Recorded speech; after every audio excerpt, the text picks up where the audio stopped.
A very good morning to all of you students. Art and architecture से आप लोग क्या समझ सकते हो? आर्ट और आर्किटेक्चर एक बहुत ही अच्छी कला है जो पुराने ज़माने से चलती आ रही है और आज भी चलती आ रही है।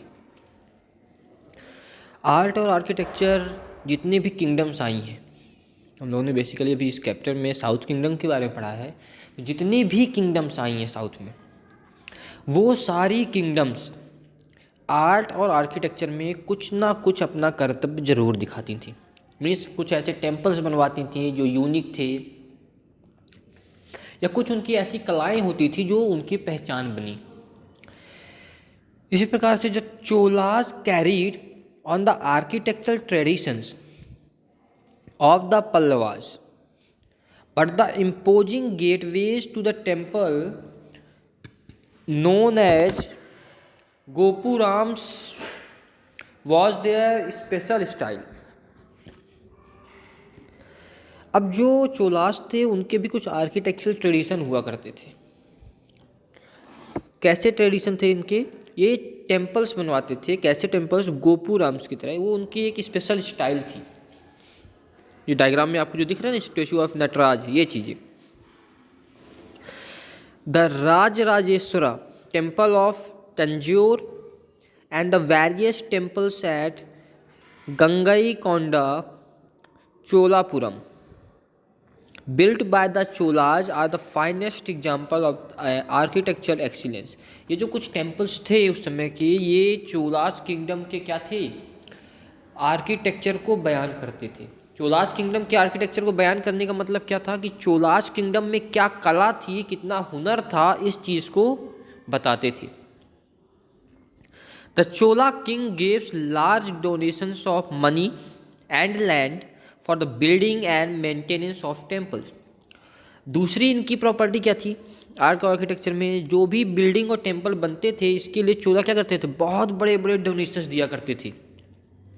बहुत हैवी डोनेशंस दिया करते थे। During the Chola period, the art of making images और statues was at an all time high. जो चोला पीरियड में इमेजेस वगैरह बनाते थे, आर्ट बनाते थे, वो उस समय के सबसे बेस्ट हुआ करते थे।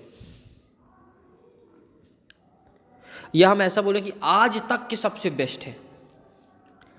The images were made either in stone और इन ब्रॉन्ज। अब जो इमेज बनाई जाती थी, या तो वो स्टोन में बनाई जाती थी या तो वो ब्रॉन्ज में बनाई जाती थी। The bronze images of Nataraj is in different forms are world famous for its dignity and grace।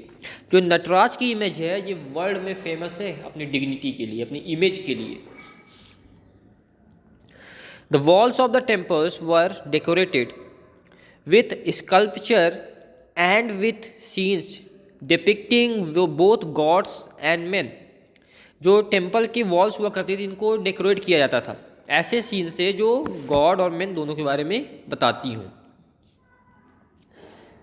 There were court scenes. Court के सीन्स भी होते थे, सीन्स ऑफ वर्शिप होते थे, बैटल सीन्स होते थे, और डांसिंग और म्यूजिक के भी सीन्स रहते थे।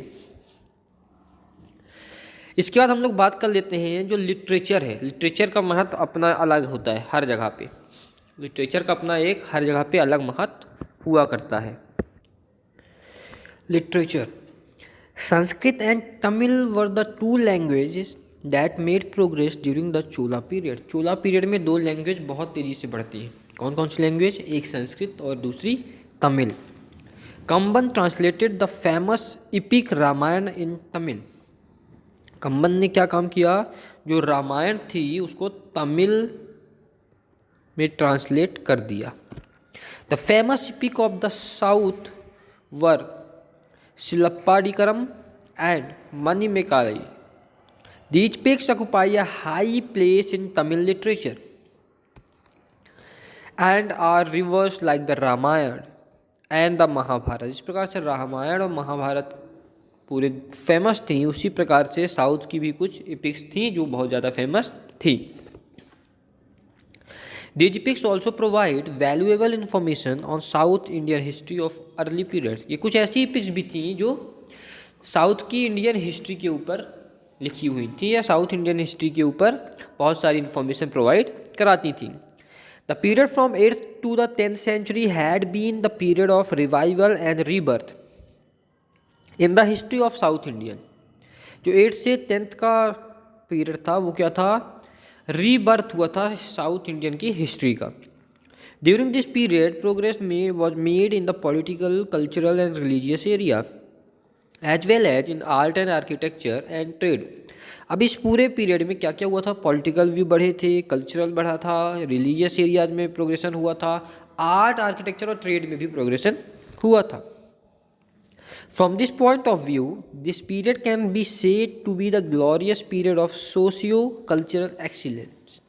इसी पॉइंट ऑफ पीरियड से या इसी व्यू से हम इस पीरियड को क्या बोलते हैं, glorious period of socio culture and excellence. Okay students, ये चैप्टर आपका यहाँ से पूरी तरीके से फिनिश होता है। इस चैप्टर से रिलेटेड जितने भी आपके डाउट्स हैं वो सारे आप मुझसे पूछ सकते हो। Okay, thank you.